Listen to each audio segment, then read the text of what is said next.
Sin duda alguna, el caso de la muerte de una paciente en manos de una falsa enfermera en el Hospital San Juan de Dios también deja sobre la mesa el tema de la seguridad y las empresas y cuáles protocolos se aplican en los centros médicos. Para ampliar sobre esta situación, precisamente, nos acompaña don Alan Guillén Miranda, secretario de la Junta Directiva de la Asociación Costarricense de Empresas de Seguridad. Muy buenos días, don Alan. Buenos días. Bienvenido. Gracias. ¿Cuál es la posición que plantean ustedes después de este lamentable hecho? Bueno, hoy en día existe toda una serie de protocolos, de técnicas, de equipos que nos pueden ayudar a controlar todo lo que son controles de acceso y sobre todo en lugares tan delicados como lo es un hospital. Bueno, y que ya tenemos un lamentable caso en ese sentido, pero históricamente ha habido otros y eso sigue siendo un asunto que tiene que irse revisando periódicamente de forma permanente.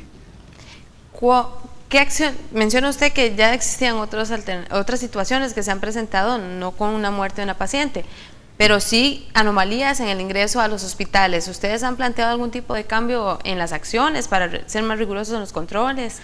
Bueno, en general, cuando estamos hablando de lo que son empresas de seguridad, sobre todo las empresas formales, siempre tratan de ir haciendo mediciones de riesgo y evaluaciones para ir reduciendo la posibilidad de que una situación como esta ocurra.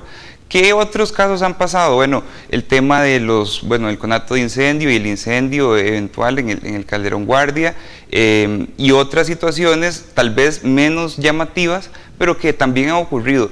La institución más que la empresa o ambas de la mano tienen que ir desarrollando toda una serie de medidas que puedan dar contingencia a esto. En el caso específico, inclusive la gente de la caja dice que el control iba enfocado a evitar infecciones hospitalarias, a evitar el contagio interno, a evitar que gente externa entrara, pero en este caso se evidencia que había una dificultad adicional que no se tomó en cuenta dentro de las medidas y que desgraciadamente pues desembocó en toda esta situación, ¿verdad? A propósito del tema de las agencias de seguridad, para nadie es un secreto que también en algunos momentos se ha cuestionado este tipo de organizaciones y empresas fantasmas que surgen también y cómo el número de agentes, digámoslo así, de seguridad privada supera por mucho incluso a los del servicio público. Se habla incluso que hay como 26,000 agentes de seguridad privada. ¿Qué tipo de regulación y garantía también para quienes contratan este tipo de servicio? Bueno, esa es la cifra que nosotros manejamos también, un poquito más de 26,000, pero la gente tiene que entender que esto es una tendencia normal. Si usted ve países con índices de delincuencia tan bajos como Japón, tienen una inmensa cantidad de personal de seguridad que lo que tiene es la función de evitar riesgos, de disminuir, de controlar, de colaborar inclusive con la fuerza pública. Y en Costa Rica hay una serie de controles, inclusive nosotros hemos venido trabajando muy fuerte porque si hay algo que le interesa a la asociación es precisamente que nos regulen, porque uno de los problemas que tenemos son las empresas que hoy aparecen, desaparecen mañana, que son informales, que las crean y a los días pues las desaparecen.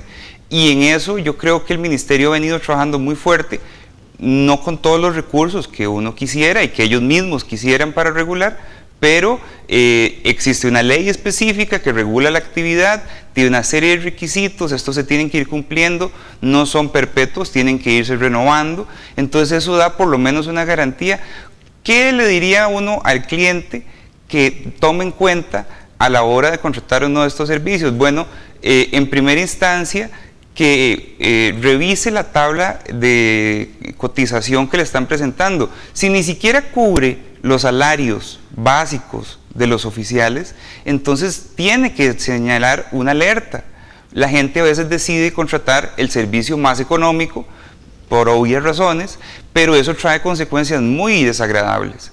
Y en eso, por ejemplo, la asociación tiene una tarifa mínima que menos de eso un asociado no debe de cobrar si no se ve expuesto a una sanción. ¿Qué monto podríamos dar como una referencia, por ejemplo?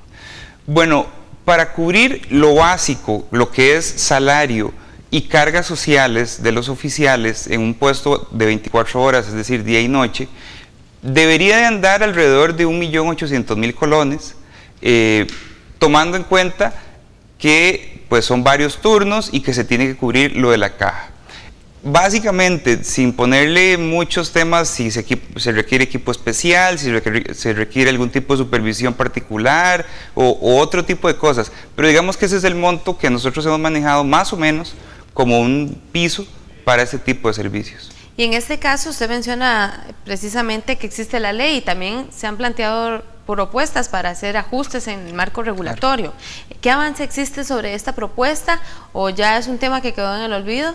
Bueno, no, particularmente en este momento hay varias propuestas de reforma, no solo a la ley de servicios de seguridad privados, sino a la ley de armas y explosivos, que evidentemente nos afecta también.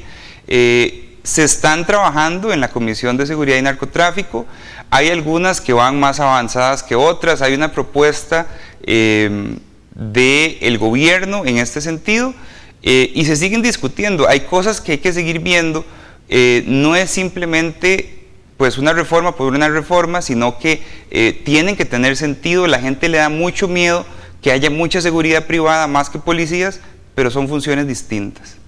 Algo importante, y ya también para ir finalizando, también se pone en cuestión el requisito del personal que se contrata en las agencias de seguridad. A veces vemos personas que a nivel de condición física tal vez no tienen el mejor rendimiento, o también algunas empresas que se aprovechan de personas indocumentadas o con un estatus migratorio vulnerable y respetar también lo que son garantías. ¿Cómo se puede controlar esto desde el punto de vista de ustedes? Bueno, precisamente son las empresas que tienen la facilidad de bajar los costos, porque no se tienen que preocupar por salarios mínimos, por condiciones sociales, entonces son precisamente a las que se tiene que regular más fuertemente. Desgraciadamente la ley castiga más fuerte a las empresas formales que a estas empresas que no son tan formales como el resto.